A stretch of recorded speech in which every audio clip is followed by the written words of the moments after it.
السلام عليكم، اهلا بيكم في فيديو جديد. الفيديو ده بيتكلم على الناس اللي بتستخدم التحليل الفني فقط، وحط كذا نقطه تحت فقط كده في اختيار الاسهم.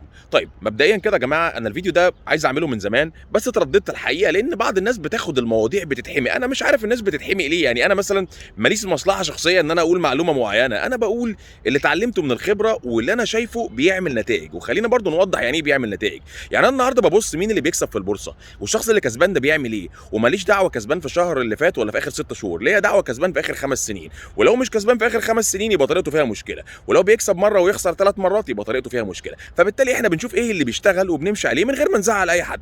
للاسف اللي بيعتمد على التحليل الفني فقط في البورصه اغلبهم بيخسروا، والاغلبيه العظمى بيخسروا، سواء بقى الشمعه عامله ايه، سواء الراس والكتفين، سواء الحاجات الجميله اللي بنشوفها دي، الكلام الجميل كله، والشمعه مش عارف ايجابيه والشمعه سلبيه. يا جماعه انا لما دخلت في البورصه دخلت تقريبا في 2004 او 2005، مش متذكر السنه بالظبط.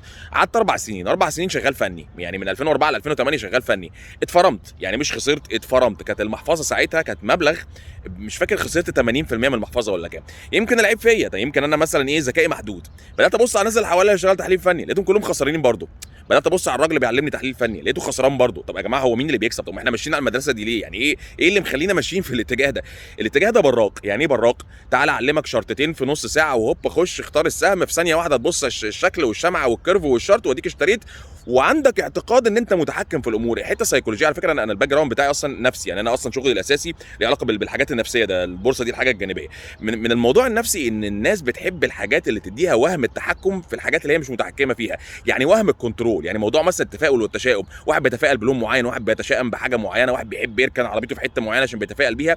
ده كله وهم بيدي الشخص ايحاء ان هو مسيطر على حاجات ليس له اي سيطره عليها. نفس الكلام مع التحليل الفني، او اغلب مؤشرات التحليل الفني هي بتديك ايحاء وهمي ان انت مسيطر وان انت متحكم، وانت لا مسيطر ولا متحكم، واللي بيحصل قدامك ده عشوائي ليس له اي علاقه بالشرط ولا بقلايه الشرط ولا باي حاجه، ولا مسنود على اي حاجه علميه خالص. بعض الناس بتقول ايه، عندها وجهه نظر، بيقول لك التحليل الفني ده تستخدمه في الاسهم بتاعه المضاربات، ما تستخدموش في الاسهم القويه ماليا، ساعتها هستخدم التحليل المالي. يا جماعه يا اسهم المضاربات ما ينفعش تدخل فيها اصلا يعني مش تخشها بتحليل مالي، ولا ما ينفعش تخش فيها اساسا.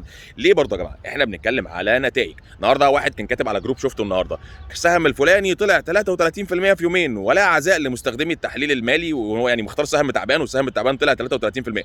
جميل جدا، حضرتك كسبت 33% في يومين، ربنا يبارك لك. محفظتك عامله ايه؟ هتلاقيه خسران. يعني اخر 5 سنين محفظتك عامله ايه؟ هتلاقيه خسران، ومحصلته خسران برضه. فهي يا فرحتي ان انا اخش هنا اكسب مره واخسر 3 مرات، واخش اكسب مره واخسر 5 مرات. يا جماعه والله العظيم اللي بيكسب في البورصه هو اللي بيعمل حاجتين: هو رقم واحد اللي ما بيخسرش، رقم اتنين هو اللي بيكسب كونسيستنتلي او بطريقه مستدامه، او بيكسب كل سنه. مش مهم بيكسب كام كل سنه، مره كتير مره قليل، المهم ان هو ما بيخسرش وبيكسب باستمرار. لكن ما يخشش مره ويخسر مره، ما يكسبش مره ويخسر 3 مرات، ما يكسبش مره ويخسر 4 مرات. طيب هل كل التحليل الفني وحش ومش جميل؟ لا، الدعوم والمقاومات حاجه في منتهى الاهميه، وانا شخصيا بستخدمها وبرجح انكم تستخدموها. انك تبص على الشارت السنوي وتبص القاع التاريخي والقمه التاريخيه حاجه في منتهى الاهميه وشديده الاهميه. بقيت بقى الكلام بقى والفيبوناتشي والراس والكتفين والوش والخدين والكلام الجميل ده كله، مع كامل احترامي ليه، للاسف لا يؤدي الى اي نتيجه، وهو يعطي شعور وهمي بالسيطره وليس له اي علاقه بما يحدث في الواقع. وبرضه بكرر، الكورس بتاع ازاي ما تخسرش في البورصه هيخلي حضرتك ما تخسرش في البورصه تاني ابدا باذن ربنا.